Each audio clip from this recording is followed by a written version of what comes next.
Hello दोस्तों, आप सभी का स्वागत है यूपीएससी नेट प्लेटफॉर्म पर। आज हम यहाँ पर स्टैटिक जीके को कवर कर रहे हैं। जैसे कि आप सभी को पता है कि पिछली वीडियो में हम भूगोल, ज्योग्राफी की, इतिहास, हिस्ट्री की, राज्य व्यवस्था, पॉलिटी की बात कर चुके हैं। आज के हम वीडियो में अर्थव्यवस्था की बात करेंगे, जहां पर इकोनॉमी से संबंधित यहाँ पर हमारे आपके जो स्टैटिक जीके को पूरा कवर करेंगे। अब हमारा ज्योग्राफी, हिस्ट्री, पॉलिटी और इकोनॉमी कंप्लीट हो जाएगा, तो इसके बाद हम साइंस की नेक्स्ट वीडियो आएगी। इसके बाद विविध, फिर एमपी जीके और यूपी जीके को कवर करेंगे। तो पिछली वीडियो अगर आप लोगों ने अभी तक नहीं देखी है तो उनको देख लीजिएगा, जो कि बहुत ही ज्यादा महत्वपूर्ण है। और अगर आप लोगों ने देख चुके हो तो उसका रिवीजन कर लीजिएगा, क्योंकि बार बार रिवीजन करने से आपको चीजें याद हो जाएंगी। 62 चैप्टर बैंकिंग विकास और बैंकिंग प्रणाली से संबंधित है, बहुत महत्वपूर्ण है। विदाउट के आपको देखना है, जिसकी पीडीएफ आपको हमारे ऐप पर यूपीएससी नेट पर मिल जाएगी। डिस्क्रिप्शन में हमने लिंक की ऐप को दे दिया है, वहां से डाउनलोड करोगे, वहां पीडीएफ वगैरह आपको सभी चीजें मिल जाती है। भारत में बैंकिंग विकास की सबसे पहले बात किया है 1770 में बैंक ऑफ हिंदुस्तान अंग्रेजों के द्वारा बनाया गया था। भारत में स्थापित यह पहला बैंक था। सबसे पहले 1770 में अंग्रेजों के द्वारा बैंक ऑफ हिंदुस्तान के नाम से अंग्रेजों के द्वारा बनाया गया भारत का पहला बैंक था। इसके बाद 1806 में प्रेसिडेंट बैंक ऑफ बंगाल बनाया गया। इसके बाद 1840 में प्रेसिडेंट बैंक ऑफ बॉम्बे बनाया गया। फिर 1843 में प्रेसिडेंट बैंक ऑफ मद्रास वो बनाया गया। ये तीनों बैंक इंपोर्टेंट हैं, क्यों, आगे चलकर इनको भी हम बात करेंगे। 1881 में अवध कॉमर्शियल बैंक स्थापित किया गया, जो भारतीयों के द्वारा पहला संचालित बैंक था, तो यह इंपोर्टेंट हो जाता है। 1894 में पंजाब नेशनल बैंक स्थापित किया गया, जो भारत का भारतीय बैंक था, जो कि पहला भारतीय बैंक था, यह भी याद रखना है। 1921 में तीनों प्रेसिडेंसी बैंकों को मिलाकर एक इंपीरियल बैंक बनाया गया। अब तीनों प्रेसिडेंसी बैंक कौन से थे? Bank of Bengal, Bank of Bombay, Bank of Madras, इन तीनों को मिलाकर 1921 में क्या कर दिया गया? इंपीरियल बैंक के नाम से बना दिया गया। अब इंपीरियल बैंक भी मजेदार है, इसको ही बाद में एसबीआई भी बना दिया गया था। आगे आगे चल के उसकी भी बात आएगी। 1955 ईस्वी में गोरेवाला समिति की सिफारिश पर इंपीरियल बैंक को एसबीआई में बदल दिया गया। तो समझ गए हो, 1806, 1840, 1843 में तीनों बैंकों को मिलाकर 1921 में इंपीरियल बैंक बनाया गया। आजादी के बाद 1955 में गोरेवाला समिति की सिफारिश पर इंपीरियल बैंक को एसबीआई बैंक में क्या कर दिया गया? ट्रांसफर कर दिया गया। 1959 आता है, रियासतों के बैंकों को एसबीआई की 7 एसोसिएट बैंक बनाए गए। 1969 में 50 करोड़ पूंजी वाले 14 बैंकों का राष्ट्रीयकरण किया गया। 1980 में 200 करोड़ वाले 6 बैंकों का राष्ट्रीयकरण किया गया। तो 1969 में पहली बार हुआ था 14 बैंकों का राष्ट्रीयकरण, फिर 1980 में दूसरी बार किया गया 6 बैंकों का राष्ट्रीयकरण। 2006 में भारत सरकार ने एसबीआई के सारे शेयर खरीद लिए और 2017 में एसबीआई एसोसिएट बैंक के सभी बैंकों को पूर्णतः समाप्त कर दिया गया। तो एसबीआई बैंक एक प्रॉपर तरीके से अलग बैंक बनता हुआ नजर आ रहा है। अब यहां पर हम आरबीआई की बात की जाएगी। आरबीआई की भूमिका क्या रहती है? आरबीआई बैंक की बात किया है, रिजर्व बैंक ऑफ इंडिया जिसे कहते हैं। संरचना और कार्यों की बात किया है। भारतीय रिजर्व बैंक की स्थापना आरबीआई एक्ट 1934 के तहत 1 अप्रैल 1935 को की गई थी। इसकी सिफारिश 1926 में हिल्टन आयोग के द्वारा की गई थी। आरबीआई की स्थापना 5 करोड़ रुपए की पूंजी के साथ की गई थी। यह एक केंद्रीय बैंक है और बैंकों का बैंक भी कहा जाता है। 1 जनवरी 1949 को आरबीआई का राष्ट्रीयकरण किया गया था। आरबीआई का लेखा वर्ष जो है 1 जुलाई से 30 जून तक होता है। आरबीआई की संरचना में एक गवर्नर होता है, 4 अन्य डिप्टी गवर्नर होते हैं। इनका कार्यकाल 3 वर्ष का होता है। आवश्यकता पड़ने पर 2 साल के लिए और बढ़ाया जा सकता है। आरबीआई के कार्यों का नोट का निर्गमन करना, बैंकों का बैंक के रूप में कार्य करना, केंद्रीय बैंक के रूप में कार्य करना और साख का नियंत्रण करना। साख मतलब कि जो रुपए होता है बैंकों में, जो रुपए है उसका नियंत्रण करने का कार्य भी करता है। भारत के सार्वजनिक क्षेत्र के राष्ट्रीयकृत बैंकों की बात करें, पंजाब नेशनल बैंक, इसकी स्थापना 1894 में की गई थी, मुख्यालय नई दिल्ली में है। बैंक ऑफ इंडिया की स्थापना 1906 में की गई, इसका मुख्यालय मुंबई में है। कैनरा बैंक की स्थापना 1906 में की गई, जिसका मुख्यालय बेंगलुरु में है। इंडियन बैंक की स्थापना 1907 में की गई, जिसका मुख्यालय चेन्नई में है। बैंक ऑफ बड़ौदा की स्थापना 1908 में की गई, जिसके मुख्यालय बड़ोदरा में है। पंजाब एंड सिंध बैंक की स्थापना 1908 में की गई, जिसका मुख्यालय नई दिल्ली में है। सेंट्रल बैंक ऑफ इंडिया की स्थापना 1911 में की गई, जिसका मुख्यालय मुंबई में है। यूनियन बैंक ऑफ इंडिया की स्थापना 1919 में की गई, जिसका मुख्यालय मुंबई में है। बैंक ऑफ महाराष्ट्र की स्थापना 1935 में की गई, जिसका मुख्यालय पुणे में है। इंडियन ओवरसीज बैंक की स्थापना 1937 में की गई, जिसका मुख्यालय चेन्नई में है। यूको बैंक की स्थापना 1943 में की गई, जिसकी स्थापना कोलकाता में की गई थी, है मुख्यालय कोलकाता में है। भारतीय स्टेट बैंक का आपको कहेंगे 1955 में स्थापना की गई, इसका मुख्यालय मुंबई में स्थित है। अब बैंकों का जो विलय किया गया इसकी बात की जाए, बैंक ऑफ बड़ौदा का विलय किया गया था। बैंक ऑफ बड़ौदा का जो मुख्य बैंक है इसमें विलय किया गया है देना बैंक और विजय बैंक। इन दोनों बैंक को कहां मिला दिया गया था? बैंक ऑफ बड़ौदा में मिला दिया गया 1 अप्रैल 2019 को। कैनरा बैंक में सिंडिकेट बैंक को मिला दिया गया 1 अप्रैल 2020 को। इंडियन बैंक में इलाहाबाद बैंक को मिला दिया गया 1 अप्रैल 2020 को। पंजाब नेशनल बैंक में ओरिएंटल बैंक, यूनाइटेड बैंक को मिला दिया गया 1 अप्रैल 2020 को। यूनियन बैंक ऑफ इंडिया में आंध्रा बैंक और कॉर्पोरेशन बैंक को मिला दिया गया 1 अप्रैल 2020 को। तो 1 अप्रैल 2020 में 4 बैंकों में जो है इधर उधर चीजों को किया गया और विलय किया गया है, जिसमें Canara bank, Indian bank, Punjab national bank, union bank of India रहे हैं। इनमें कई बैंकों का विलय कर दिया गया। क्षेत्रीय ग्रामीण बैंक आरआरबी की बात किया है, रीजनल रूरल बैंक जिन्हें हम नाम से जानते हैं। इसकी स्थापना 2 अक्टूबर 1975 को की गई थी। अधिनियम 1976 के माध्यम से नरसिम्हन और गाडगिल समिति की सिफारिश पर। मोस्ट इंपोर्टेंट क्वेश्चन है, याद रखना है। भारत में क्षेत्रीय ग्रामीण बैंक के जनक एम.एस. स्वामीनाथन को कहा जाता है। गोवा और सिक्किम में एक भी क्षेत्रीय ग्रामीण बैंक शाखा नहीं है। भारत में वर्तमान कार्यरत क्षेत्रीय ग्रामीण बैंक की संख्या की बात किया तो 28 है। केलकर समिति 1987 की सिफारिश के बाद नई क्षेत्रीय ग्रामीण बैंक की स्थापना पर रोक जो है लगा दी गई है। केंद्र सरकार का लक्ष्य है एक राज्य एक क्षेत्रीय ग्रामीण बैंक का। भारत में पहली क्षेत्रीय ग्रामीण बैंक उत्तर प्रदेश की प्रथमा बैंक थी, ये भी याद कर लीजिएगा। क्षेत्रीय ग्रामीण बैंक में हिस्सेदारी की बात की जाए तो आप कहेंगे केंद्र सरकार की हिस्सेदारी 50% होती है, राज्य सरकार की हिस्सेदारी 15% होती है। प्रायोजक बैंक जो स्पॉन्सर बैंक होता है उसकी हिस्सेदारी 35% होती है। तो हमने यहाँ पर बैंकिंग सेक्टर से बात कर रहे हैं जो कि बहुत ज्यादा महत्वपूर्ण है, याद रखिएगा, क्योंकि जब तक आप लोग याद करते हो तब क्या होता है कि नई नई चीजें आपको देखने को जो यहाँ पर मिल जाती है। नेक्स्ट हम बात किया कि भारतीय नोटों की जानकारी। भारतीय नोटों की जानकारी क्यों? 10 रुपए के नोट पर देखा जाए तो आप कहेंगे चॉकलेटी भूरा रंग है। कोणार्क का सूर्य मंदिर बना हुआ है उड़ीसा में जो स्थित है। 20 रुपए के नोट पर हरा पीला है, एलोरा की गुफाएं जो कि महाराष्ट्र में है। 50 रुपए के नोट पर नीला है, हम्पी का रथ है जो कि कर्नाटक में है। 100 रुपए के नोट पर लेवेंडर रंग है जो कि रानी की बाव गुजरात में है। 200 रुपए के नोट पर चमकीला पीला है, सांची स्तूप मध्य प्रदेश का है। 500 रुपए के नोट पर स्टोन ग्रे है, लाल किला है जो कि दिल्ली में है। 2000 रुपए का नोट हालांकि अभी बंद कर दिया गया है, मजेंडा कलर का था, मंगलयान का चित्र इस पर बना हुआ था। अच्छा, मुद्रा परिवर्तन भी होता है। मुद्रा परिवर्तन दो तरह से होता है, एक अवमूल्यन के कारण होता है, दूसरा विमुद्रीकरण के कारण होता है। अब विमुद्रीकरण तो आपने देखा ही होगा, है ना, जब 1000 रुपए के नोट और 500 रुपए के नोट बंद कर दिए गए थे रातों रात। चलिए पहले अवमूल्यन की बात क्या है।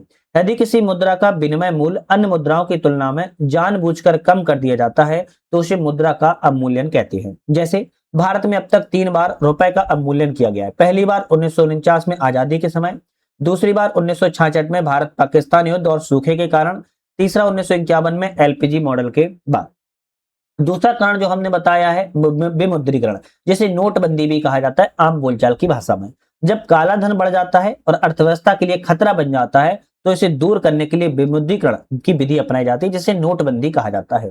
अच्छा, ये पता कैसे चलता है कि काला धन बढ़ गया है? ये भी तो एक क्वेश्चन वाली बात है। ये पता कैसे चलता है? जब जब हम बैंकों में नोट जमा करते हैं और बैंकों से ₹2 नोट को निकलते हैं, जब बैंकों में ये नोट जाता है तो उसकी हर नोट की एक एंट्री होती है, जो सीरियल नंबर होता है वो सीरियल नंबर एड ऑन होता है।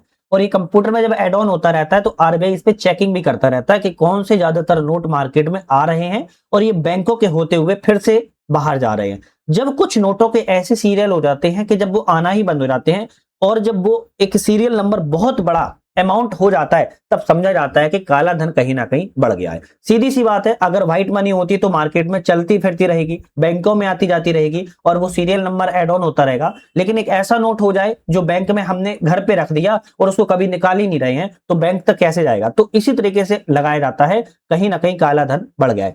इस खतरे से निपटने के लिए सरकार क्या करती है? विमुद्रीकरण की नीति जो है अपना लेती है। इसके अंतर्गत सरकार पुरानी मुद्रा को समाप्त कर देती है और नई मुद्रा चालू कर देती है। और पुरानी मुद्रा क्या हो जाती है? एक समय पीरियड दे जाता है कि इतने समय तक जो है आपको अपनी पुरानी मुद्रा को नई मुद्रा बदलना है। अब जब आप बहुत ज्यादा नोटों को लेकर जाओगे तो सीधी सी बात है पकड़ में आ जाओगे, या फिर आपसे उस नोटों का ब्यौरा पूछा जाएगा और काला धन होगा तो ब्यौरा नहीं दे पाओगे। तो सीधी सी बात है, ये इस तरीके से पता चल जाता है।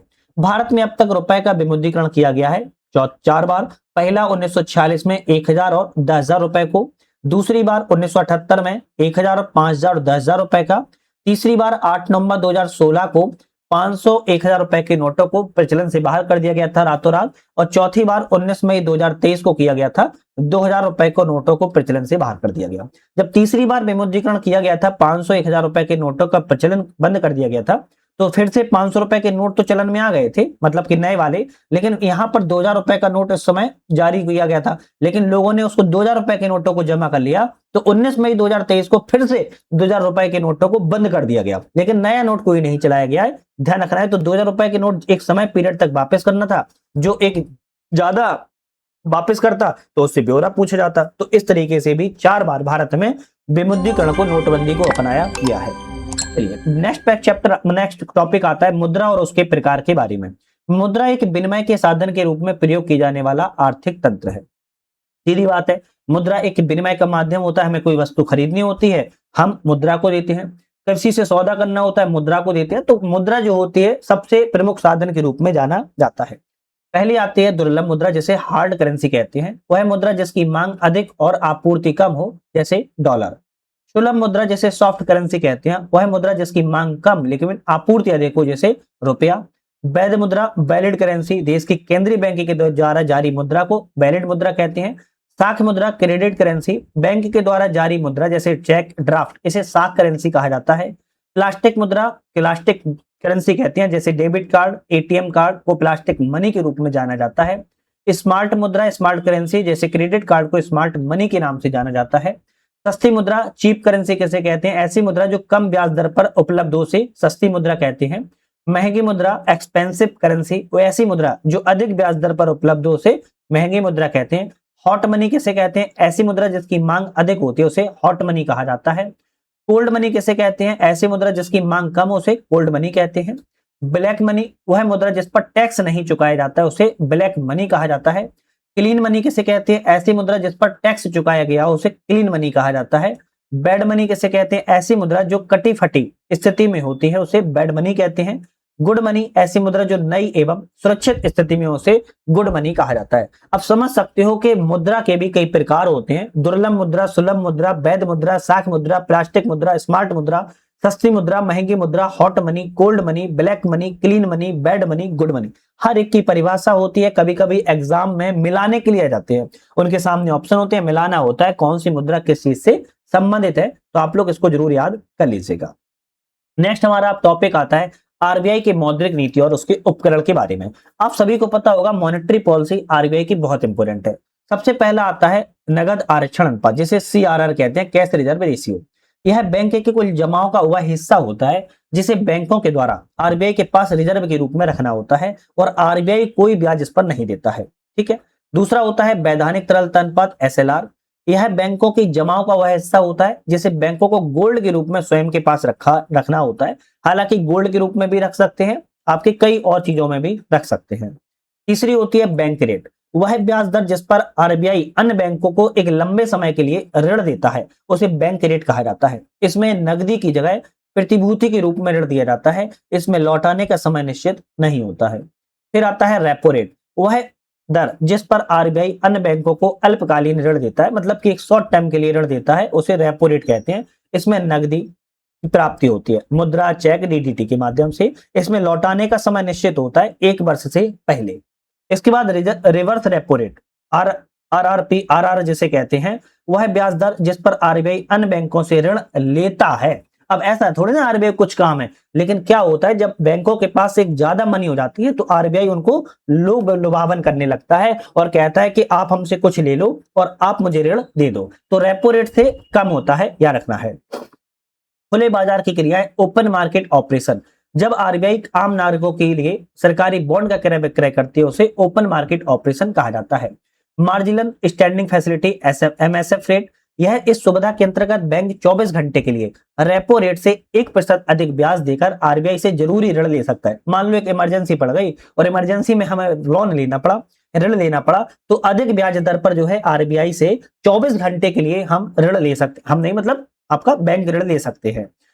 प्राइम लैंडिंग रेट, पीएलआर जिसे कहते हैं, जब बैंक अपने प्राइम कस्टमर को न्यूनतम रेट पर ऋण देता है उसे पीएलआर कहा जाता है, प्राइम लैंडिंग रेट कहा जाता है। हालांकि अब आजकल इस पर भी बहुत सारी बहस छिड़ी थी, तो इस पर भी एक मिनिमम रख दिया गया है कि इतने से आप कम भी नहीं दे सकते हो। बैंकिंग लोकपाल क्या होता है इसको समझेंगे बाद में। पहले जैसे रिवर्स रेपो रेट था, आरबीआई बैंकों से ऋण जो है लेता है। आप सभी को पता होगा कि मार्केट में बैंकों के पास मार्केट के लिए मुद्रा साख होती है, बैंकों के पास साख होती है। अगर मान लो रिवर्स रेपो रेट कम होगा तो क्या होगा?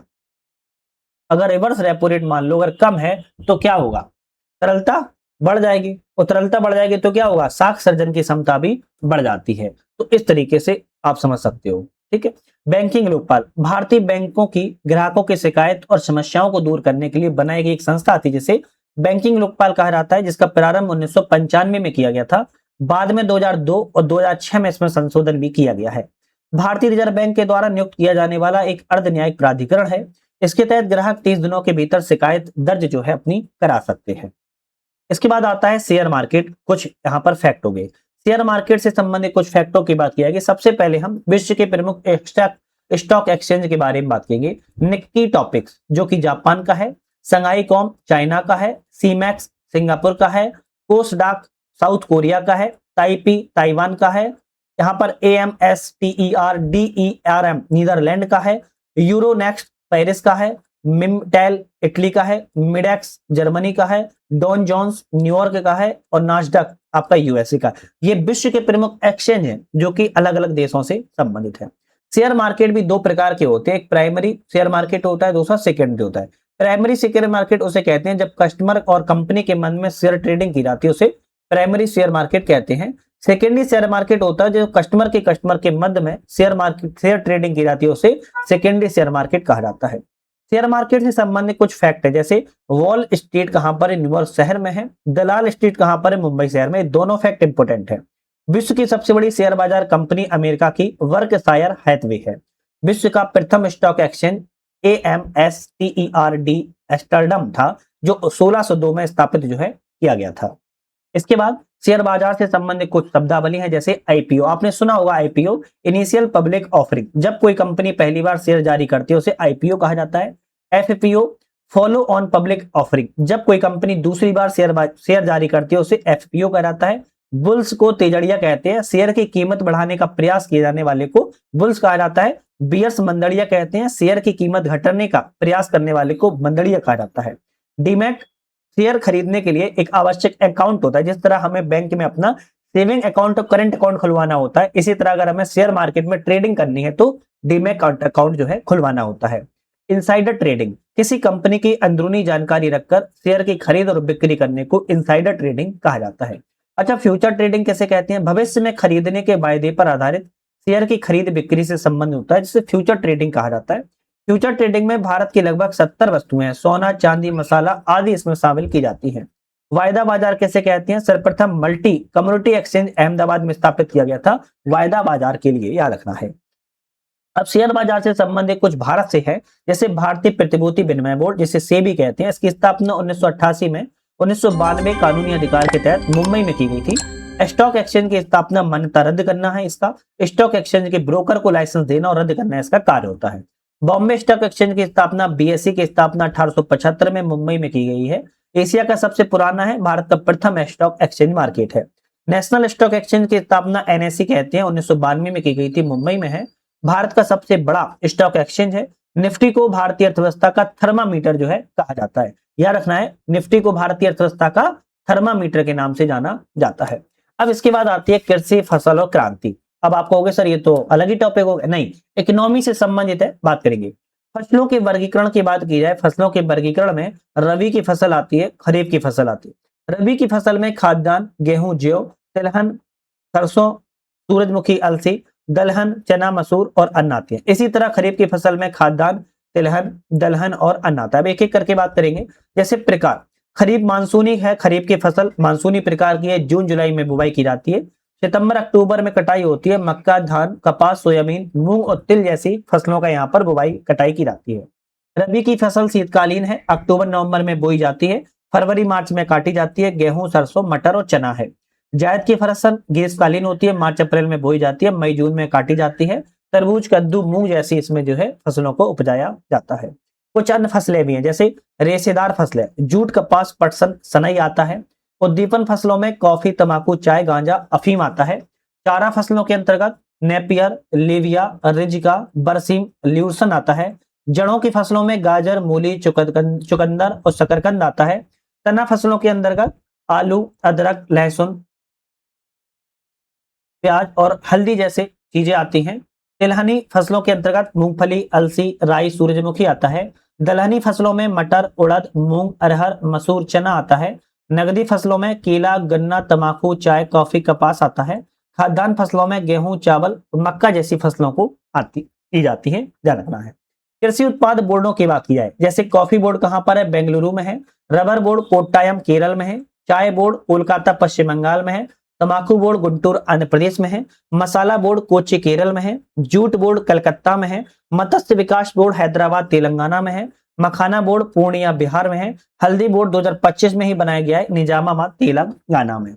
इसके बाद बात की जाए फसलों में कौन सा पहले स्थान पर है, दूसरे स्थान पर है। इस आज की वीडियो में ये आपका जो डेटा है उसको ध्यान रखना है। जब भी आप एग्जाम देने जाए तो एक बार आप जरूर अपडेट कर लीजिएगा। चावल में तेलंगाना पहले स्थान पर आता है, दूसरे स्थान पर उत्तर प्रदेश है, तीसरे स्थान पर पश्चिम बंगाल। गेहूं में उत्तर प्रदेश पहला स्थान है, मध्य प्रदेश का दूसरा है, पंजाब का तीसरा है। मक्का में कर्नाटक का पहला स्थान है, बिहार का दूसरा है, मध्य प्रदेश का तीसरा है। मूंगफली में गुजरात का पहला है, राजस्थान का दूसरा है, मध्य प्रदेश का तीसरा है। सोयाबीन में मध्य प्रदेश पहले स्थान पर है, महाराष्ट्र दूसरे स्थान पर है, राजस्थान तीसरे स्थान पर है। गन्ना के मामले में उत्तर प्रदेश पहले स्थान पर है, महाराष्ट्र दूसरे स्थान पर है, कर्नाटक तीसरे स्थान पर है। कपास में गुजरात पहले स्थान पर है, महाराष्ट्र दूसरे स्थान पर है और तेलंगाना आपका तीसरे स्थान पर है। जूट में पश्चिम बंगाल पहले स्थान पर है, बिहार दूसरे स्थान पर है, असम तीसरे स्थान पर है। कुल दलहन के मामले में मध्य प्रदेश का पहला स्थान है, महाराष्ट्र का दूसरा स्थान है, राजस्थान का तीसरा स्थान है। कुल खाद्यान्न में उत्तर प्रदेश का पहला स्थान आता है, मध्य प्रदेश का दूसरा और पंजाब का तीसरा। कुल तिलहन में राजस्थान पहले स्थान पर है, मध्य प्रदेश दूसरे स्थान पर है, गुजरात तीसरे स्थान पर है। मोटा अनाज के मामले में राजस्थान का पहला स्थान है, कर्नाटक का दूसरा है, मध्य प्रदेश का तीसरा स्थान है। मसाला उत्पादन में मध्य प्रदेश का पहला स्थान, राजस्थान का दूसरा स्थान, गुजरात का तीसरा स्थान है। अब कुछ तथ्य, जैसे अल्बर्ट हार्वर्ड को जैविक कृषि का जनक कहा जाता है। भारत का पहला जैविक राज्य सिक्किम राज्य है। उत्तराखंड के माकुंदपुर गांव को देश का पहला जैविक गांव की संज्ञा जो है दी जाती है। तो ये कुछ आपके कृषि से संबंधित तथ्य थे, इनको भी आप जो है याद कर सकते हो। अब यहाँ पर कुछ प्रमुख फसलें हैं, फसलों के बारे में बात किया, जैसे देखो सबसे ज्यादा इसमें क्या पूछा जाता है, तो यहाँ पर पूछा जाता है किस कुल से संबंधित है और इसकी किस्में कौन सी हैं। चलिए बात किया जैसे गेहूं। गेहूं जो है ग्रेमिनेसी कुल का है। त्रिटिकम एस्टिवम वनस्पतिक नाम है। सरबती, लोकमन, कल्याण, सोना, मैक्रोनी गेहूं इसकी किस्में हैं। चावल की बात किया ग्रेमिनेसी कुल का है। ओराइजा सैटाइवा इसकी वनस्पतिक नाम है। चिन्नौर, रंजित, फर्स्ट, सब फर्स्ट, हंसा, शुक्र, सम्राट, काली मूछ और अमन इसकी किस्में हैं। मक्का की बात किया ग्रेमिनेसी कुल का है। पिंटल, डेंड, सरताज, गंगा 11 और डेक्कन इसकी फसलें हैं। जियामेज वनस्पतिक नाम है। कॉफी की बात किया है रूवी एसी कुल का है। कॉफी अरेबिका किस आपके क्या है वनस्पतिक नाम है। अरेबिका उच्च कोटि की किस्म। रोबिस्टा भारत में सर्वाधिक उत्पादन होता है और लाइबेरिया इसकी किस्में हैं। सोयाबीन लेग्यूमिनेसी कुल का है, याद रखना है। ग्लाइसिन मैक्स वनस्पतिक नाम है। अहिल्या, अलंकार, पीएस 1024, स्मृति और प्रतिकार इसका किस्में है। कपास मालवेसी कुल का है। गोसिपियम इसका वनस्पतिक नाम है। श्यामली, शुविन, महालक्ष्मी, जयलक्ष्मी इसकी किस्में हैं। तमाकू सोलेनेसी कुल का है। निकोटियाना वनस्पतिक नाम है। निकोटियाना रेटिस्का, निकोटियाना टोबिकम इसकी किस्में है। गन्ना पोएसी कुल का है। सैक्रम ऑफिसिनेरम वनस्पतिक नाम है। बाहुबली, श्रीमुखी क्या है किस्में है। मूंगफली लेगुमिनेसी कुल का है। एराकिस हाइपोजिया वनस्पतिक नाम है। कौशल, चंद्रा, चित्रा और विक्रम इसकी किस्में हैं। सरसों ब्रेसा केसी कुल का है। ब्रेसिका कंप्रेस्टिस वनस्पतिक नाम है। वरुणा, पूसा गोल्ड, जय किसान, पीताम्बरी किस्में हैं। इसे पीला सोना भी कहा जाता है, पीली सरसों को। अफीम पेपेवर सोमनिफेरम वनस्पतिक नाम है। सुजाता इसकी किस्म है। दलहन की बात की जाए लिगुमेनेसी कुल का है। अरहर आजाद, नरेंद्र, शहरद इसकी किस्में हैं। चाय केमिलिया साइनेंसिस वनस्पतिक नाम है। असम, दार्जिलिंग, नीलगिरी और कांगड़ा इसकी किस्में हैं। असम भारत का अग्रणी चाय उत्पादक राज्य है। अफीम के मामले में उत्पादन अग्रणी राज्य मध्य प्रदेश है। याद रखना है ग्रीन गोल्ड चाय बांस से संबंधित है। येलो गोल्ड सरसों से संबंधित है। ब्लैक गोल्ड काली मिर्च से संबंधित है। स्नो गोल्ड को आलू कहा जाता है। श्वेत गोल्ड कपास को कहते हैं, गरीबों का मित्र आलू को कहा जाता है। तो ये कुछ ऐसी फसलें थी, फसलों को याद नहीं कराना था, इसकी किस्में क्या हैं और किस कुल से संबंधित है इसको याद कराना था। एग्जाम में यही सबसे ज्यादा पूछा जाता है। इसके बाद आता है कृषि से संबंधित कुछ क्रांतियां। किस क्रांति को किस कृषि से संबंधित कहा जाता है? जैसे हरित क्रांति खाद्यान्न से संबंधित है, एम.एस. स्वामीनाथन इसके जनक थे। श्वेत क्रांति दूध उत्पादन से है, वर्गीज कुरियन इसके जनक थे। लाल क्रांति टमाटर और मांस के उत्पादन से है, विशाल तिवारी जनक थे। पीली क्रांति तिलहन उत्पादन से है, सैम पित्तोदरा इसके जनक थे। गुलाबी क्रांति प्याज एवं झींगा मछली उत्पादन से है, दुर्गेश पटेल इसके जनक से संबंधित रहे हैं। नीली क्रांति मछली उत्पादन से है, अरुण कृष्णन संबंधित है। सुनहरी क्रांति बागवानी फल उत्पादन से है, निपेक टुटेजा इसके आपके संबंधित व्यक्ति रहे। रजत क्रांति अंडा उत्पादन से है, इंदिरा गांधी से संबंधित रही हैं। काली एवं कृष्ण क्रांति पेट्रोलियम उत्पादन से संबंधित है। सिल्वर फाइबर कपास उत्पादन से है। गोल्डन फाइबर को जूट उत्पादन कहते हैं। ग्रे क्रांति को फर्टिलाइजर उत्पादन कहते हैं। भूरी क्रांति चमड़ा उत्पादन संबंधित है। गोल क्रांति आलू उत्पादन संबंधित है और मीठी क्रांति शहद उत्पादन से संबंधित है। हरित क्रांति सबसे पहले मैक्सिको और लैटिन अमेरिका में शुरू की गई थी। हरित क्रांति शब्द को विलियम एस गोल्ड ने दिया था। विश्व में हरित क्रांति के जनक जो है नॉर्मन बोरलॉग हैं, जो कि यूएसए से संबंधित है। भारत में हरित क्रांति के जनक एम.एस. स्वामीनाथन है, 2024 में भारत रत्न प्राप्त हो चुका है। श्वेत क्रांति को ऑपरेशन फ्लड के नाम से भी जाना जाता है। ऑपरेशन फ्लड की शुरुआत 1970 में की गई थी, जिसके जनक वर्गीज कुरियन है। ऑपरेशन फ्लड किसे संबंधित है? आप कहेंगे ऑपरेशन फ्लड जो है आपके दूध के उत्पादन से संबंधित है। यहाँ पर कुछ फसलों के आधार है, जैसे चावल का शहर किसे कहते हैं? गोंदिया को कहा जाता है। भारत की कॉफी राजधानी कुर्ग को कहते हैं। भारत का कॉफी बंदरगाह न्यू मंगलौर को कहते हैं। विश्व का कॉफी कटोरा ब्राजील को कहा जाता है। विश्व में कॉफी की राजधानी साओ पोलो ब्राजील से संबंधित है। विश्व में कॉफी का बंदरगाह सैंटोस ब्राजील में है। भारत का मसाला बंदरगाह कोची को कहते हैं। मसालों का कटोरा भारत में केरल को कहते हैं। विश्व की रेशम राजधानी लियोन्स फ्रांस में है। विश्व की एप्पल राजधानी वेनाची यूएसए में है। विश्व की आलू राजधानी ब्लैकफुट इल्हादो यूएसए में है। विश्व की केला राजधानी मचाला जो कि इक्वाडोर में स्थित है। चलिए कुछ कृषि से क्षेत्र हैं जिसे झूम कृषि के नाम से हम जानते हैं। जैसे पेंडा आंध्र प्रदेश में कही जाती है। चिमाता दाहिया बेबर मध्य प्रदेश में कही जाती है। जूम पूर्वोत्तर भारत में कहते हैं। कुमारी पश्चिमी घाट में कहते हैं। रोका झूम कृषि को ब्राजील में कहते हैं। हुमा झूम कृषि को इंडोनेशिया में कहा जाता है। चेन्ना झूम कृषि श्रीलंका में कहते हैं। पोंडू उड़ीसा में कहा जाता है। ओनम केरल में कहते हैं। दीपा छत्तीसगढ़ में कहते हैं। वालरा राजस्थान में कहा जाता है। झूम कृषि समझते होगे ना, ये पहले कृषि की जाती है जब वो एक तरीके से उस पर 1-2 साल खेती करने के बाद वहां पर जला कर छोड़ दिया जाता है और फिर नेक्स्ट जगह खेती की जाती है, जिसको झूम कृषि के अंतर्गत जाना जाता है। कुछ फैक्ट है, जैसे बीटी कॉटन, बीटी बैगन कीट प्रतिरोधी किस्में हैं। फ्लेयर सावर टमाटर अधिक भंडारण क्षमता के लिए विकसित किया गया है। IR-8 चावल अधिक उत्पादन के लिए विकसित किया गया है। फ्रैंकिकोनिया गेहूं अधिक उत्पादन के लिए विकसित किया गया है। गोल्डन राइस अधिक पोषक तत्व के लिए विकसित किया गया है। सुपर बनाना केला अधिक बीटा कैरोटीन युक्त केला के लिए विकसित जो है किया गया है। तो कृषि संबंधी क्रांतियां हुई हैं, कुछ फसलों के आधार है, इसके बारे में बात किया है। अब आता है भारत में उद्योग के बारे में। भारत में उद्योग कौन कौन से फेमस रहे हैं इसके बारे में बात कर लेते हैं। तो यहाँ पर अलग अलग सेक्टर के उद्योगों के बारे में बात कर लेते हैं। सबसे पहले आता है कागज उद्योग। भारत में पहला कागज जो उद्योग है 1852 में श्रीरामपुर पश्चिम बंगाल में लगाया गया था। पहला सफल कारखाना लखनऊ में 1879 में स्थापित किया गया है। दूसरा उद्योग आता है चीनी उद्योग। चीनी उद्योग की बात किया तो बेतिया बिहार में 1840 में चीनी मिल का प्रथम प्रयास डच के द्वारा किया गया था, लेकिन मड़ोरा सारण बिहार में 1903-4 में प्रथम सफल चीनी मिल की स्थापना की गई थी। भारत की सबसे बड़ी चीनी मिल खतौली मुजफ्फरनगर उत्तर प्रदेश में स्थापित की गई है।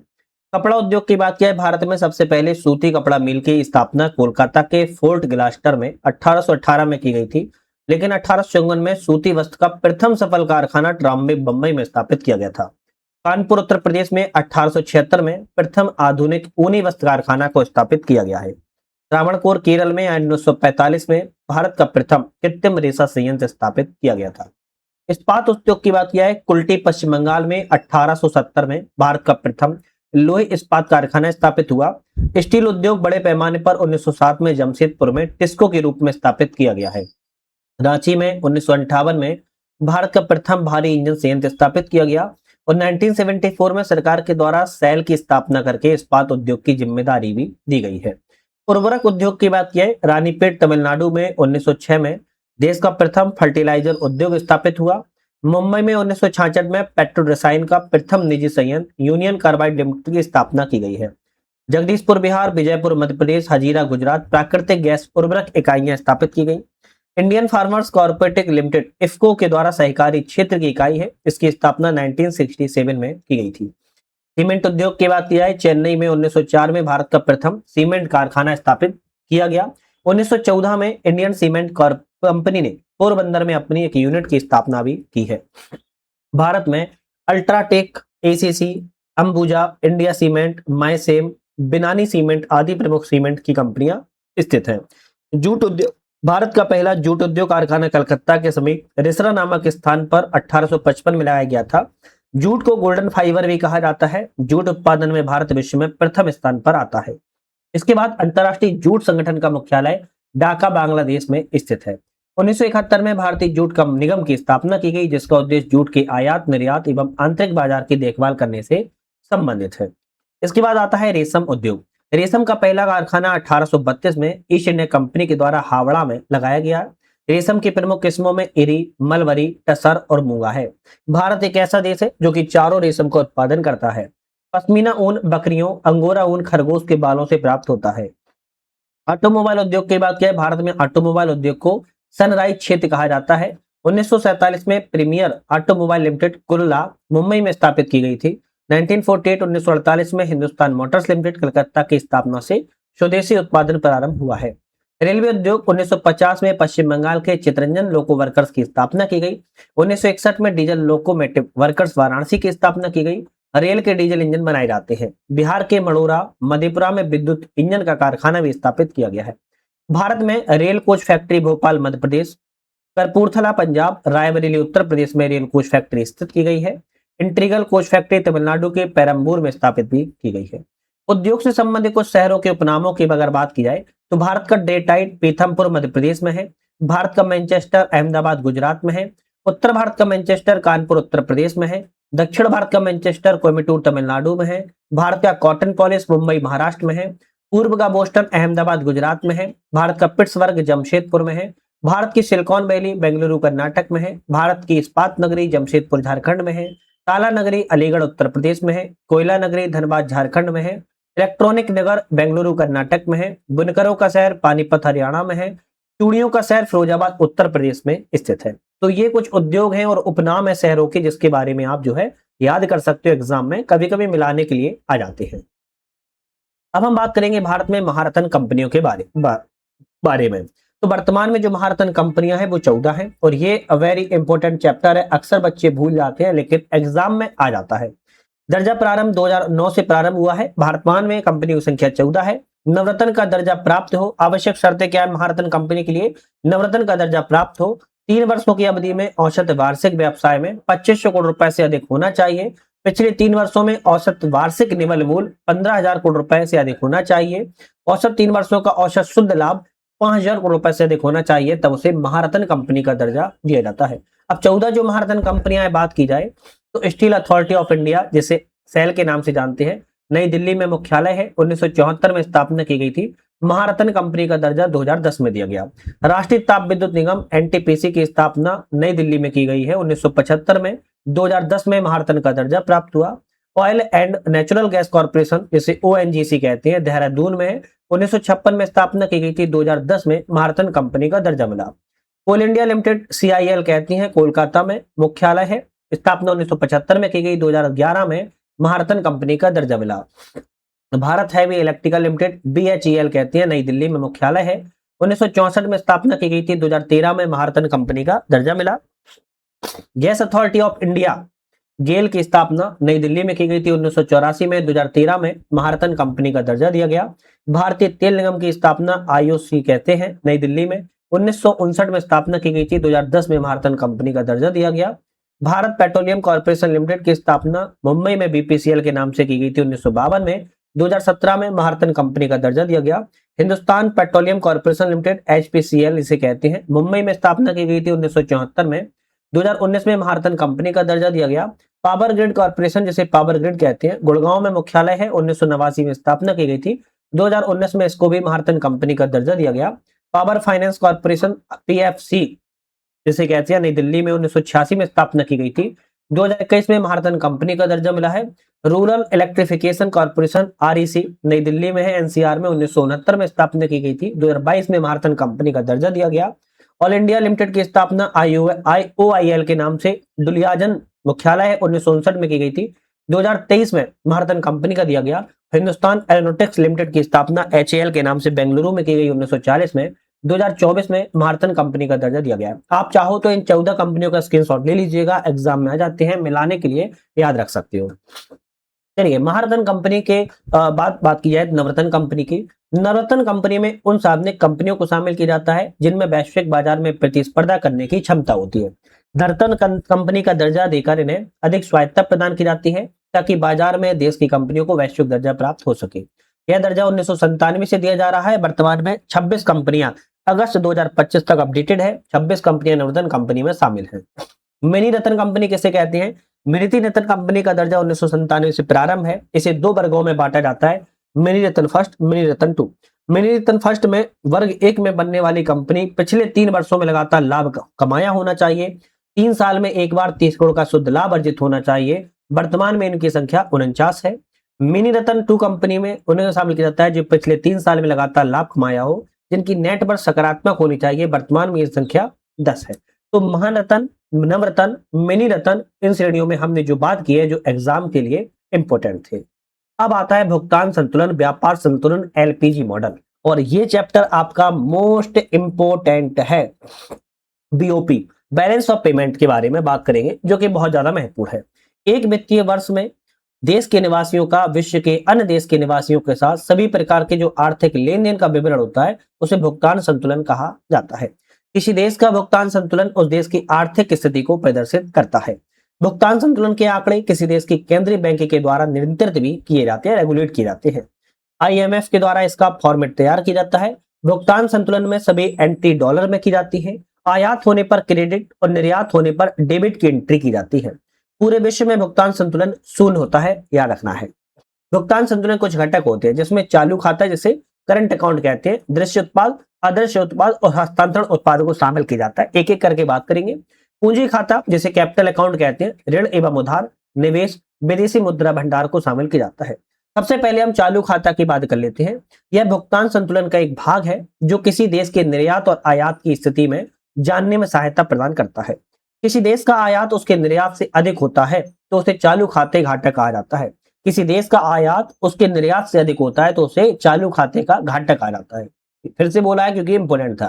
चालू खाता में 3 घटक होते हैं, दृश्य उत्पाद, मोबाइल इलेक्ट्रॉनिक उत्पाद, कपड़े, जो देखा जा सके उसे दृश्य उत्पाद।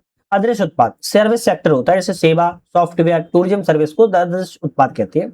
हस्तांतरण भुगतान, जैसे कि आपने देखा होगा विदेशों में मिलने वाले, विदेशों में भेजे जाने वाले जो उपहार होते हैं, डोनेशन होते हैं, विदेशियों के द्वारा भारत में किए गए निवेश से प्राप्त ब्याज लाभ आदि होता है, उसे एक तरीके से स्कॉलर भी कह सकते हो, उसे हस्तांतरण भुगतान कहा जाता है। दूसरा आता है पूंजी खाता, कैपिटल अकाउंट। पूंजी के लेन देन में संपत्ति, वित्तीय और गैर वित्तीय जैसे भूमि संपत्ति दोनों का क्रय विक्रय शामिल हो उसे पूंजी खाता कहते हैं। पूंजी खाते को 3 भागों में बांटा जाता है, ऋण एवं उधार, निवेश FDI FPI और विदेशी मुद्रा भंडार। समझ गए होंगे। व्यापार संतुलन, बैलेंस ऑफ ट्रेड, किसी देश के द्वारा कुल आयात कुल निर्यात का जो अंतर होता है उसे व्यापार संतुलन कहा जाता है। हमने X नाम से आयात किया और हमने X नाम से क्या किया, निर्यात किया, जो इसमें अंतर निकलेगा उसे ही हम क्या कहेंगे, उसे व्यापार संतुलन कहते हैं। यह सकारात्मक भी हो सकता है और नकारात्मक भी हो सकता है। जब यह व्यापार अनुकूल होता है तो उसे सकारात्मक कहा जाता है, जब यह व्यापार प्रतिकूल होता है उसे नकारात्मक कहा जाता है। तो दोनों ही चीजों को आपको याद रख लेना है। अब आता है 1991 में किए गए कुछ आर्थिक सुधार, LPG मॉडल जिसे कहते हैं। न्यू इकोनॉमिक पॉलिसी आई थी, जैसे उदारीकरण, प्राइवेटाइजेशन, आपकी क्या कहते हैं, निजीकरण, और ग्लोबलाइजेशन जिसे हम वैश्वीकरण जो है कहा जाता है। LPG मॉडल का जो प्रारंभ है, प्रधानमंत्री उस समय कौन थे, PV नरसिम्हा राव थे। LPG मॉडल के समय भारत के वित्त मंत्री डॉक्टर मनमोहन सिंह थे। LPG मॉडल की घोषणा 14 जुलाई 1991 को की गई थी। इसे मिलर मॉडल या राव मनमोहन मॉडल के नाम से भी जाना जाता है। उदारीकरण, सरकार के द्वारा अर्थव्यवस्था में निजी क्षेत्रों को अपनी नीतियों नियमों में छूट देना उदारीकरण कहलाता है। निजीकरण, किसी सार्वजनिक क्षेत्र के प्रबंधन को किसी क्षेत्र निजी हाथों में सौंपना उसे निजीकरण कहते हैं। वैश्वीकरण, किसी देश की अर्थव्यवस्था को विश्व के अन्य देशों की अर्थव्यवस्था से मुक्त व्यापार के माध्यम से जोड़ना वैश्वीकरण कहलाता है। इसी को हम उदारीकरण, निजीकरण, वैश्वीकरण कहते हैं, एलपीजी कहा जाता है। क्रेडिट रेटिंग एजेंसी क्या होती है? क्रेडिट रेटिंग एजेंसी कंपनियों की शाखा के आधार पर क्रेडिट रेटिंग प्रदान करती है। भारत की प्रमुख रेटिंग एजेंसियां जैसे क्रिसल, इक्रा, केयर, ब्रिकबर्ग। हालांकि इसमें से अलग अलग पहचान है अलग अलग कंपनियों की। विश्व की प्रमुख रेटिंग एजेंसियों में स्टैंडर्ड एंड पुअर्स, मूडीज और फिच है, याद रखना है। तो इस तरीके से आपको याद रखना है कि भारत में या पूरे विश्व में क्रेडिट एजेंसियां भी कई हैं। गरीबी और बेरोजगारी की बात की जाए, गरीबी और बेरोजगारी क्या होती है? गरीबी की सबसे पहले बात की है, गरीबी किसे कहते हैं? वह सामाजिक स्थिति जिसके अंतर्गत समाज का एक वर्ग जीवन की बुनियादी आवश्यकताओं, रोटी कपड़ा मकान से वंचित हो, उसे गरीबी के अंतर्गत मापा जाता है। निर्धनता का भी वर्गीकरण है, एक सापेक्ष गरीबी होती है, एक निरपेक्ष गरीबी होती है। तो समझते होगे ना सापेक्ष गरीबी किसे कहते हैं? जब गरीबी की तुलना अन्य देशों, राज्यों, व्यक्तियों की गरीबी से की जाती है, सापेक्ष गरीबी कहलाती है। जैसे यदि यूएसए की तुलना में भारत में प्रति व्यक्ति आय बहुत कम है, तो इसका मतलब है कि भारत के लोग सापेक्ष रूप से गरीब हैं, क्योंकि तुलना किससे कर रहा है? यूएसए से कर रहा है। निरपेक्ष गरीबी किसे कहती है? जब व्यक्ति अपनी आधारभूत आवश्यकताओं, भोजन, कपड़ा, मकान आदि की पूर्ति लेने में असमर्थ हो, तो उसे निरपेक्ष गरीबी कहलाती है। और गरीबी का आधार व्यक्तिगत होता है, इसमें ना कि किसी देश से नापा तोला जाता है। भारत में गरीबी रेखा का निर्धारण की बात किया है, दादा भाई नेहरू जी ने प्रॉवर्टी अनबिल्टिस रूल इन इंडिया पुस्तक में पहली बार गरीबी का मापन किया था। 8वीं पंचवर्षीय योजना 1992-97 में योजना आयोग ने कैलोरी मान के आधार पर गरीबी रेखा का निर्धारण किया हुआ था। गरीबी रेखा के लिए निर्धारण करने के लिए कुछ समितियां बनाई गई थी। जैसे कुछ समितियों की बात की जाए, नीलकांत दांडेकर एवं बी एम रथ समिति 1971 में, वाई के अघल समिति 1979 में, सुरेश तेंदुलकर समिति 2005 में इसकी ने रिपोर्ट 2009 में पेश की थी, और सी रंगराजन समिति 2012 में इसके द्वारा रिपोर्ट 2014 में पेश की गई थी। तो कुछ ये गरीबी रेखा के निर्धारण के लिए समितियां बनाई गई हैं, इनको जरूर याद कर लीजिएगा। बेरोजगारी के भी प्रकार होते हैं, जो बेरोजगार होते हैं उसमें प्रकार होते हैं। हम और आप बेरोजगार हैं तो इसके प्रकार भी होते हैं, कई प्रकार, जैसे चक्री बेरोजगारी, व्यापार या आर्थिक मंदी के कारण जो उत्पन्न बेरोजगारी होती है उसे चक्री बेरोजगारी कहते हैं। जैसे ऑटोमोबाइल निर्माण के क्षेत्र में अक्सर देखने को मिलती है। घर्षण बेरोजगारी, जब व्यक्ति एक नौकरी को छोड़कर दूसरी खोज कर रहा होता है, उसके बीच की जो बेरोजगारी होती है उसे घर्षण बेरोजगारी कहते हैं। किसी आईटी कंपनी का पुरानी कंपनी छोड़कर नई कंपनी ज्वाइन करने से पहले कुछ दिन के लिए जो बेरोजगार रहता है उसे घर्षण बेरोजगारी कहते हैं। संरचनात्मक बेरोजगारी, उद्योग या तकनीक में स्थायी परिवर्तन से उत्पन्न जो बेरोजगारी होती है उसे संरचनात्मक बेरोजगारी कहते हैं। पुरानी मशीनरी पर काम करने वाले श्रमिकों का नई तकनीक पर आने पर बेरोजगार होना। पुरानी तकनीक चल रही थी वो तो जानते थे, लेकिन नई तकनीक आ गई अब वो नहीं जान पाते हैं, तो उनमें बेरोजगारी उत्पन्न हो गई, जिसे संरचनात्मक बेरोजगारी कहा जाता है। मौसमी बेरोजगारी, मौसम के कारण उत्पन्न बेरोजगारी को मौसमी बेरोजगारी कहते हैं। पर्यटक गाइड, आइसक्रीम बेचने वाले, डीजे साउंड सिस्टम वालों को एक निश्चित समय के लिए रोजगार मिलता है, उसके बाद मौसमी बेरोजगारी हो जाती है। परिच्छन्न बेरोजगारी, एक छिपी हुई बेरोजगारी भी कहा जाता है। श्रम उत्पादकता शून्य होती है, जैसे किसान के पास 2 एकड़ जमीन है जिसमें कार्य करने के लिए 2 लोग ही पर्याप्त होते हैं, लेकिन उसमें परिवार के 5 सदस्य खेत में लगे हुए, जिसमें उनका कोई काम, 3 लोगों का रोल नहीं है, लेकिन वो बेरोजगारी की श्रेणी में आ जाएगा। एक आता है खुली बेरोजगारी, योग्यता होने के बावजूद कार्य ना मिलना, उसे खुली बेरोजगारी कहते हैं। स्नातक युवाओं को नौकरी ना मिलना। एक होता है ऐच्छिक बेरोजगारी, जब व्यक्ति स्वयं अपनी योग्यता अनुसार काम स्तर का काम स्वीकार नहीं कर पाता, उसे ऐच्छिक बेरोजगारी कहते हैं। जैसे इंजीनियर, एमबीए पास व्यक्ति को क्लर्क क्या सेल्स जॉब करने से इनकार करना। एक होती है अनैच्छिक बेरोजगारी, जब व्यक्ति काम करना चाहता है लेकिन अवसर नहीं मिलता, तो उसे अनैच्छिक बेरोजगारी कहते हैं। एक होता है अल्प बेरोजगारी, जब व्यक्ति को आवश्यकता से कम काम मिलता है तो उसे अल्प बेरोजगारी कहा जाता है, जैसे इलेक्ट्रीशियन, प्लम्बर आदि का काम। तो बेरोजगारी भी कई चरण होते हैं, जैसे अपन तो कह देते हैं कि हमें काम नहीं मिला तो बेरोजगारी में आ गए, लेकिन उसके भी कुछ 9 प्रकार हैं जो इकोनॉमिक सेक्टर में जाने जाते हैं, इकोनॉमी की भाषा में, जो कि बहुत ज्यादा महत्वपूर्ण है। अब इसके बाद नेक्स्ट हमारा चैप्टर आता है केंद्र सरकार की कुछ योजना और विकास के बारे में, और ये बहुत इंपॉर्टेंट है। केंद्र सरकार की योजनाएं एग्जाम में आपके यहाँ से 2 क्वेश्चन हर साल बन जाते हैं, ध्यान रखना है। चलिए, केंद्र सरकार की योजनाओं में सबसे पहले सागरमाला परियोजना। सागरमाला परियोजना 31 जुलाई 2015 को शुरुआत की गई थी। देश के 13 बड़े बंदरगाहों में से 12 बंदरगाहों को सड़क परिवहन से जोड़ने का इसमें कार्य किया जा रहा है। जहाज रानी मंत्रालय के अंतर्गत आती है। सेतु भारतम योजना 4 मार्च 2016 को प्रारंभ की गई थी। राष्ट्रीय राजमार्गों को रेलवे क्रॉसिंग रहित बनाने के लिए ओवर या अंडर ब्रिजों का निर्माण है। सड़क परिवहन राजमार्ग मंत्रालय के अंतर्गत आती है। उदय योजना की बात की जाए, उदय योजना 5 नवंबर 2015 को शुरुआत की गई है। विद्युत वितरण करने वाली कंपनियों का वित्तीय सुधार से संबंधित है। कोयला एवं ऊर्जा मंत्रालय के द्वारा प्रारंभ किया गया है। प्रधानमंत्री उज्ज्वला योजना की शुरुआत 1 मई 2016 को की गई थी। बीपीएल परिवारों को मुफ्त में एलपीजी कनेक्शन प्रदान करने से है संबंधित है। पेट्रोलियम एवं प्राकृतिक गैस मंत्रालय के अंतर्गत आती है। Shyama Prasad Mukherjee rurban Ruben mission संबंधित है। 22 फरवरी 2016 को प्रारंभ की गई थी। गांव को क्लस्टर आधारित विकास से संबंधित ग्रामीण विकास मंत्रालय के द्वारा शुरुआत की गई।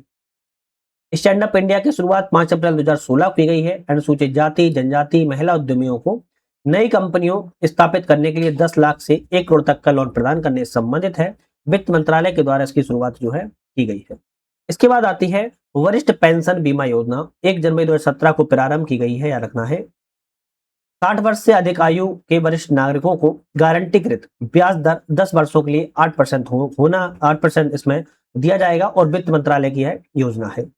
इसके बाद आती है आपकी इसके बाद आती है उड़ान योजना। उड़ान योजना उड़े देश का आम नागरिक, इसका जो है थीम थी या टाइटल था, याद रखना है। 27 अप्रैल 2017 को प्रारंभ की गई थी। देश के आम नागरिकों को कम कीमत पर हवाई यात्रा प्रदान करना नागरिक उड्डयन मंत्रालय की है। प्रधानमंत्री वय वंदना योजना 21 जुलाई 2017 को प्रारंभ की गई है। 60 वर्ष या उससे अधिक आयु के वरिष्ठ नागरिकों को मासिक पेंशन विकल्प चुनने पर 10 वर्षों के लिए 8% की गारंटी रिटर्न देना भारतीय जीवन बीमा निगम के द्वारा एलआईसी के द्वारा संचालित है। दीक्षा पोर्टल का शुभारंभ 5 सितंबर 2017 को किया गया है। शिक्षक को ट्रेनिंग उपलब्ध कराना है। मानव संसाधन विकास मंत्रालय के द्वारा शिक्षा मंत्रालय के द्वारा संचालित है। सौभाग्य योजना 25 सितंबर 2017 को प्रारंभ की गई है। देश में सभी घरों का विद्युतीकरण सुनिश्चित करना है। विद्युत मंत्रालय के द्वारा शुरुआत की गई। दीनदयाल उपाध्याय स्पर्श योजना 3 नवंबर 2017 को प्रारंभ की गई है। 6 से 9वीं क्लास के स्कूली बच्चों की डाक टिकट संग्रह में रुचि बढ़ाना और 600 रुपए प्रतिमाह की छात्रवृत्ति प्रदान करना है। डाक विभाग और संचार मंत्रालय के द्वारा इसको शुरुआत किया गया है। आयुष्य भारत योजना 23 सितंबर 2028 को प्रारंभ की गई थी। गरीब परिवारों को 5 लाख रुपए तक का निःशुल्क उपचार प्रदान करना स्वास्थ्य एवं परिवार कल्याण मंत्रालय की योजना है। प्रधानमंत्री श्रम मानव मानधन योजना 15 फरवरी 2019 को शुरुआत की गई है। 18 से 40 वर्ष के असंगठित क्षेत्र के श्रमिक जिनकी मासिक आय 15,000 रुपया या उससे कम है, वही योजना के इसमें पात्र होंगे। श्रम रोजगार मंत्रालय के द्वारा शुरुआत की गई है। पीएम किसान सम्मान निधि योजना 24 फरवरी 2019 को प्रारंभ की गई थी। देश के सभी किसानों को 6,000 रुपए प्रत्यक्ष आय सहायता प्रदान करना है। एक वित्तीय वर्ष में 2,000 रुपए की 3 किस्तें समान रूप से दी जाती है। कृषि एवं किसान मंत्रालय के द्वारा प्रदान की गई है। तो केंद्र सरकार की कुछ योजनाएं हैं जो विकास से संबंधित है और एग्जाम में पूछी जा सकती है, याद रखिएगा। और भी योजनाएं हैं, इसमें आती है प्रधानमंत्री किसान मानधन योजना 12 सितंबर 2019 को प्रारंभ की गई है। 18 से 40 वर्ष के किसान जिसके पास 2 हेक्टेयर तक की खेती की जमीन है, वही योजना के पात्र होंगे। कृषि एवं किसान मंत्रालय की शुरुआत की गई। पीएम स्वनिधि योजना 1 जून 2020 से शुरुआत की गई है। देश में छोटे व्यापारियों और रेहड़ी वालों को 10,000 रुपए का ऋण प्रदान करना है। आवास एवं शहरी विकास मंत्रालय से संबंधित है। प्रधानमंत्री मत्स्य संपदा योजना की शुरुआत 10 सितंबर 2020 को की गई। इस योजना के तहत क्रेडिट कार्ड धारक किसान और मछुआरों को बिना किसी गारंटी के 2 लाख तक का लोन देना है। मत्स्य पालन, पशुपालन, डेयरी मंत्रालय की यह पहल है। पीएम वाणी योजना 9 दिसंबर 2020 को शुरू की गई है। सभी सार्वजनिक स्थलों पर वाईफाई की सुविधा उपलब्ध करवाना संचार मंत्रालय दूरसंचार विभाग के द्वारा शुरुआत की गई है। पीएम मित्र योजना 2023 में प्रारंभ की गई थी। टेक्सटाइल इंडस्ट्री को इंटीग्रेटेड इकोसिस्टम प्रदान करना, 60 टेक्सटाइल पार्कों का निर्माण करना और वस्त्र मंत्रालय की पहल है। अग्निपथ योजना 14 जून 2022 को शुरुआत की गई है। अग्निवीरों को 4 साल के लिए तीनों सेनाओं थल सेना, नौसेना, वायुसेना भर्ती करना है, रक्षा मंत्रालय की योजना है। नमस्ते योजना 2022 में शुरुआत की गई है। सीवर सेप्टिक टैंक इस श्रमिकों को मौतों को रोकने और सुरक्षा सम्मान सुनिश्चित प्रदान करने के लिए सामाजिक न्याय अधिकारिता मंत्रालय की योजना है। पीएम श्री योजना 5 सितंबर 2022 को शुरुआत की गई है। अगले 5 वर्षों में पूरे भारत के 14,500 स्कूलों को अपग्रेड करना है, नई शिक्षा नीति से जोड़ना है और शिक्षा मंत्रालय की योजना है। अमृत भारत स्टेशन योजना 27 दिसंबर 2022 को शुरुआत की गई है। देश भर में 1309 स्टेशनों का पुनर्विकास करना है, रेल मंत्रालय की योजना है। प्रधानमंत्री विश्वकर्मा कौशल सम्मान योजना 17 सितंबर 2023 को शुरुआत की गई। कारीगरों कौशल और वित्तीय मदद प्रदान करना है, सूक्ष्म लघु मध्यम मंत्रालय के द्वारा शुरुआत की गई। मिष्टी योजना 2023-24 में शुरुआत की गई है। मैंग्रोव वृक्षारोपण को बढ़ावा देना है। 2023 के बजट में इसमें घोषणा की गई थी। नया सवेरा योजना 2023 में शुरुआत की गई है। अल्पसंख्यक समुदाय के अभ्यर्थियों को निःशुल्क कोचिंग प्रदान करना है, अल्पसंख्यक मंत्रालय की योजना है। प्रधानमंत्री सूर्योदय योजना फरवरी 2024 में प्रारंभ की गई है। 1 करोड़ घरों की छत पर सोलर पैनल लगाना है, 30,000 रुपए से 78,000 रुपए तक की सब्सिडी प्रदान करना है। पीएम सूर्य घर मुफ्त बिजली योजना इसका अन्य नाम है। नेक्स्ट योजना आती है पीएम जनमन योजना। पीएम जनमन योजना की बात करें 15 नवंबर 2023 को शुरुआत की गई थी। विशेष पिछड़ी जनजाति एवं विकास आर्थिक विकास से संबंधित है। धरती आबा जनजाति ग्राम उत्कर्ष अभियान की शुरुआत 2 अक्टूबर 2024 को की गई है। जनजाति समुदाय का समग्र विकास करना है। चयनित ग्राम की अनुसूचित जनजाति आबादी कम से कम 50% यहाँ पर होना चाहिए। प्रधानमंत्री विद्या लक्ष्मी योजना 6 नवंबर 2024 को शुरुआत की गई। उच्च शिक्षा प्राप्त करने वाली वित्तीय सहायता प्रदान करना इसका जो है उद्देश्य रखा गया है। इसके बाद अगर हम बात की जाए नेक्स्ट यहाँ पर भारत में जनसंख्या परिदृश्य 2011 की, अभी हमने योजनाओं के बारे में बात की, अब हम भारत जनसंख्या परिदृश्य 2011 के बारे में बात करेंगे। अब जनगणना से संबंधित कुछ क्वेश्चन भी इंपॉर्टेंट है। क्यों? क्योंकि जनगणना एक तो चल रही है, एक तो वो भी है, दूसरी बात यहाँ से क्वेश्चन बनते भी है पुराने, इसको भी आप थोड़ा सा याद कर लीजिएगा। जनगणना विश्व की सर्वप्रथम जनगणना स्वीडन में की गई थी 1749 में, 1749 में, और भारत में पहली जनगणना की शुरुआत लॉर्ड मेयो के समय में 1872 में की गई थी। लेकिन नियमित रूप से जनगणना की शुरुआत भारत में 1881 में लॉर्ड रिपन के समय में की गई है। भारत का जो महाविभाजक वर्ष है वो 1921 रहा है और लघु विभाजक वर्ष को 1951 कहते हैं। ये दोनों वर्ष आपको याद कर लेना है। भारत में हम 10 की वृद्धि दर, अच्छा भारत की कुल जनसंख्या कितनी है? 121 करोड़ के आसपास भारत में जनसंख्या है। हालांकि 2011 की जनगणना के अनुसार ये आंकड़े हैं, अब नई जनगणना आएगी तो उसको हम अलग बात करेंगे। 10 की वृद्धि दर 17.70%, साक्षरता की दर 73% है। भारत में पुरुष साक्षरता दर 80.9% है। भारत में महिला साक्षरता दर 64.6% है। जनसंख्या घनत्व प्रति वर्ग किलोमीटर भारत में 382 है। लिंग अनुपात सेक्स रेशियो प्रति 1000 पुरुषों पर महिलाएं कितनी है? 943 है। लिंग अनुपात सेक्स रेशियो लेकिन बच्चों का 0 से 6 वर्ष की आयु वालों का बच्चों का 912 है। सर्वाधिक जनसंख्या वाले राज्यों की बात करें तो उत्तर प्रदेश सबसे ज्यादा है, महाराष्ट्र दूसरे नंबर पर, तीसरे स्थान पर बिहार है। न्यूनतम जनसंख्या वाले राज्यों में सिक्किम, मिजोरम, अरुणाचल प्रदेश का नाम आता है। सर्वाधिक ग्रामीण जनसंख्या प्रतिशत वाले राज्यों में बात किया तो हिमाचल प्रदेश, बिहार, असम है। सर्वाधिक नगरीय जनसंख्या वाले राज्यों में बात किया तो गोवा, मिजोरम, तमिलनाडु है। सर्वाधिक क्षेत्रफल वाले राज्य की बात किया तो राजस्थान, मध्य प्रदेश, महाराष्ट्र है। न्यूनतम क्षेत्रफल वाले राज्यों की बात किया तो गोवा, सिक्किम, त्रिपुरा है। सर्वाधिक 10 की वृद्धि दर, जो 10 सालों में सबसे ज्यादा वृद्धि की है, मेघालय, अरुणाचल प्रदेश, बिहार राज्य है। न्यूनतम 10 की वृद्धि सबसे कम वृद्धि करने वाले राज्यों में नागालैंड, केरलम एवं गोवा है।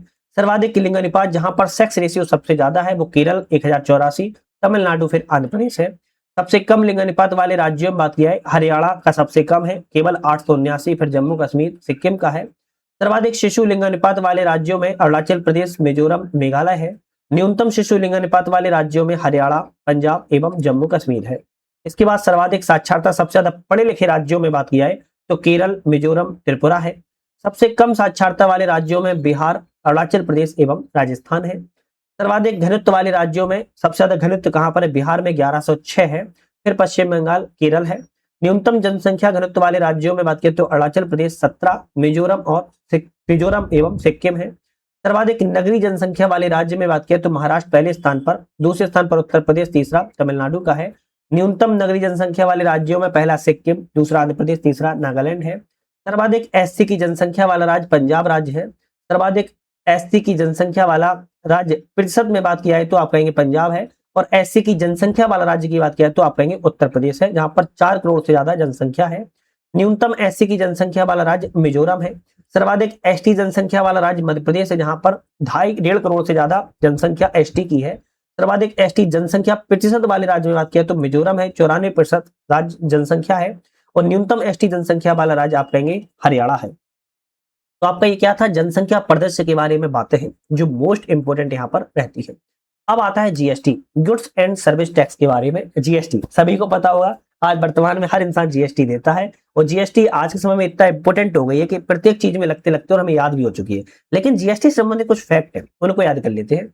जीएसटी विश्व में सबसे पहले जीएसटी कब लागू हुआ था? तो 1954 में फ्रांस में।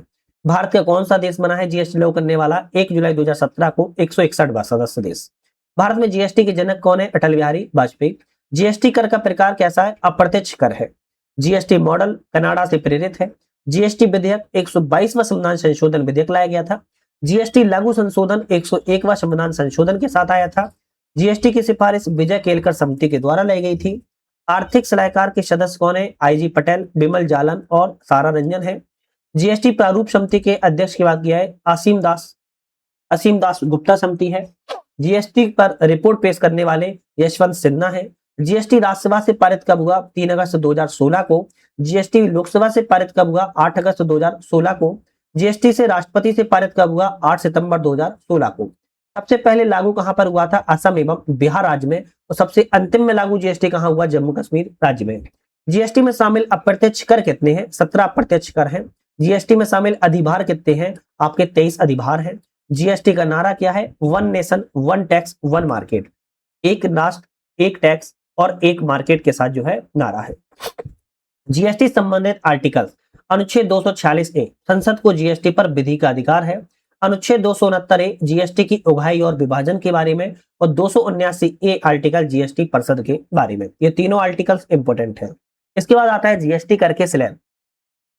1.0 2025 में जीएसटी कर के स्लैब लाए गए थे। वर्तमान में इनमें संशोधन किया गया है। 0% में अनाज, पनीर, दूध, फल, सब्जियां, हेल्थ इंश्योरेंस आता था। 5% में घी, नूडल्स, बिजली, होटल, साबुन, टूथपेस्ट, कृषि मशीनरी आते थे। 18% में अधिकांश electronics, AC, paint, premium hotel आते थे। 40% में पान मसाला, प्रीमियम शराब, तंबाकू प्रोडक्ट्स, गरेट एवं पिस्तौल जैसे सामग्री सेवाओं को शामिल किया जाता था। तो 0%, 5%, 18% और 40% जीएसटी जो संशोधन किए गए हैं, 4 प्रकार के जीएसटी स्लैब में रखा गया है।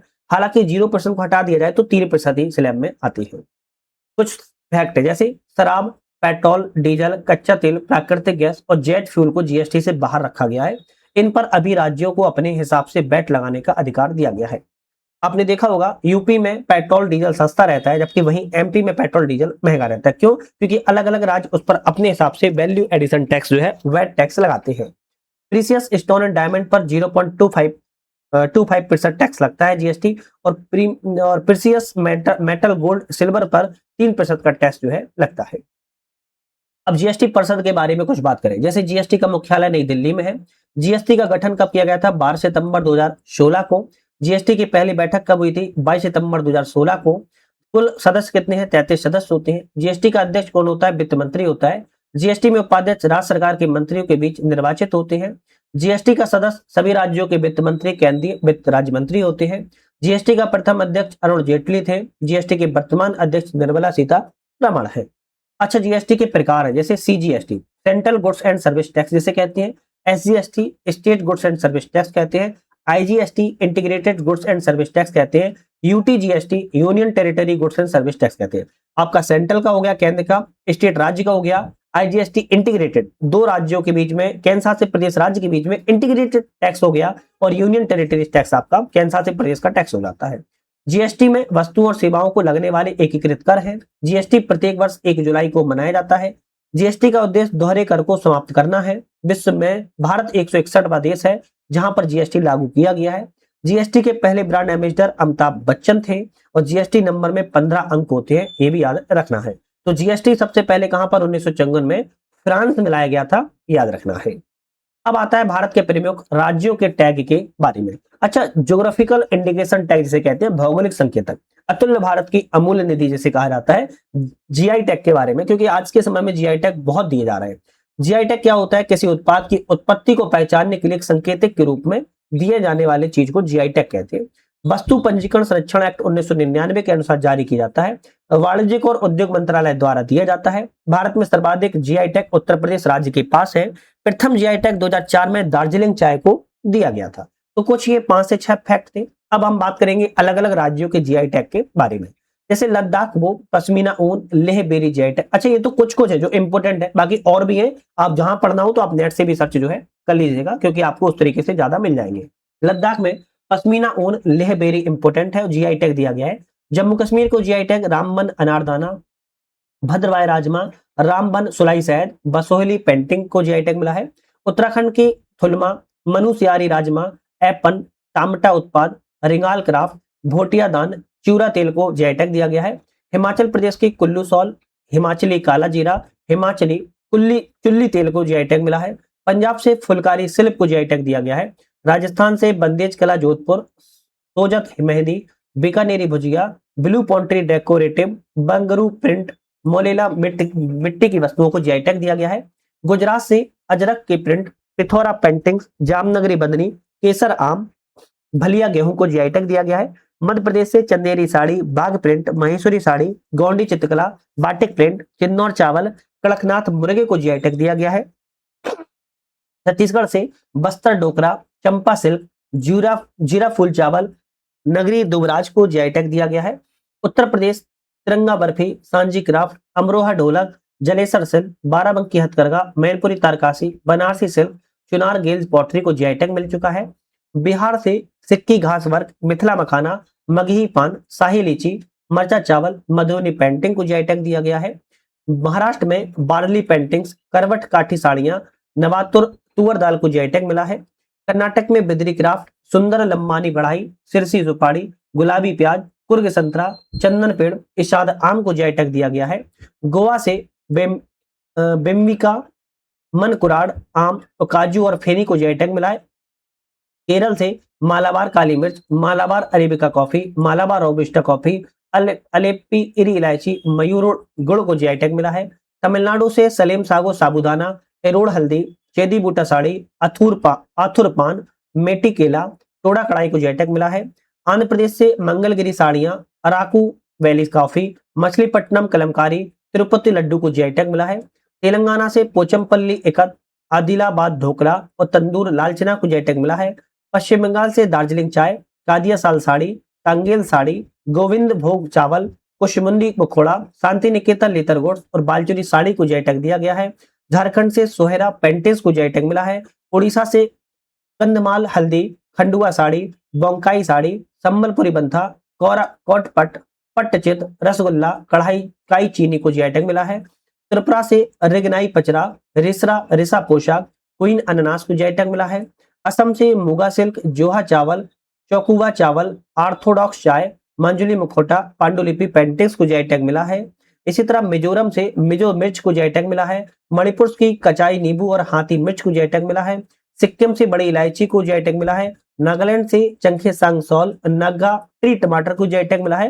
अरुणाचल प्रदेश की फैलब चाय और खामती चावल को जीआई टैग मिला है। तो भारत के जो प्रमुख कुछ आपके जीआई टैग दिए गए अलग अलग राज्यों से, उसको याद जरूर कर लीजिएगा।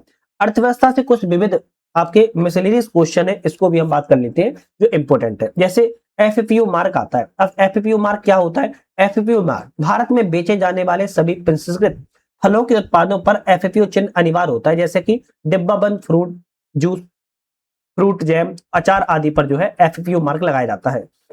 हॉलमार्क शुद्ध सोने की गुणवत्ता को जांचने के लिए हॉलमार्क लगाया जाता है। इको मार्क पर्यावरण उत्पादों की गुणवत्ता के लिए इको मार्क लगाया जाता है। एग मार्क कृषि उत्पादों की गुणवत्ता के लिए एग मार्क लगाया जाता है। भारत स्टेज, जिसे बीएस स्टेज कहते हैं, वाहन प्रदूषण को नियंत्रित करने के लिए इसकी शुरुआत 2000 में की गई थी। वर्तमान में बीएस 6 मानक लागू है। आईएसआई पूर्ण नाम है इसका, इंडियन स्टैंडर्ड इंस्टीट्यूट।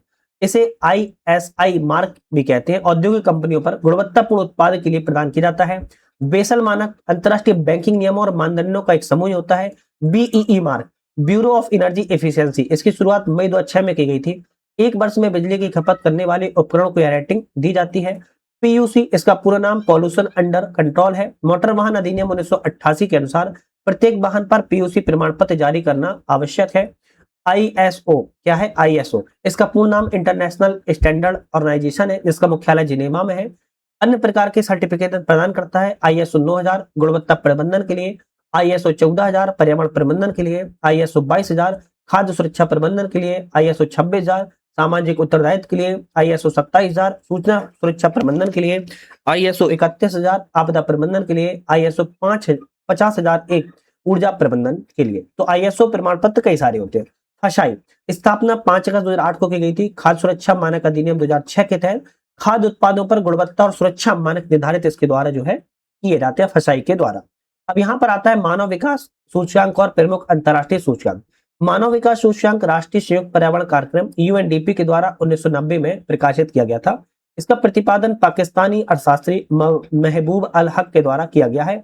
मानव विकास सूचकांक 3 आयाम पर होता है, जीवन प्रत्याशा, शिक्षा और आयाम पर। ये तीनों आयाम याद कर लो, एग्जाम में मिलाने के लिए आ जाते हैं।